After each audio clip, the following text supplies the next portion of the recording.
This is your transaction page. It's really, really simple. I just threw in a couple of example transactions. We've got our rent mortgage. We said we paid $500. If you click on the drop down, pretty much everything that has shown up in the actual budget section of your spreadsheet will show up right here. So if you add more categories than what's listed, it should automatically show up in the drop down here. You can do a quick search. If you type in, I'll show this one is rent, mortgage, then it'll pop up, so it's easy to find what you need.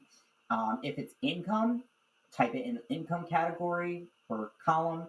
If it's an expense, type it in the expense column, and there's a section for notes so you can remind yourself what it is that you used it for.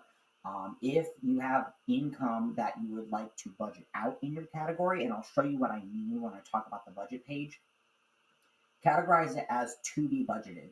If you put it as an income and you put it into a regular category, then it'll automatically assign it to that category for you. So for example, if you paid $150 on your electric bill, but you ended up getting a refund, then you can count that. Let's say you get a $50 refund, you can count that $50 towards an income instead of an expense and categorize it straight back to your electric bill, so you know you're keeping track of things correctly.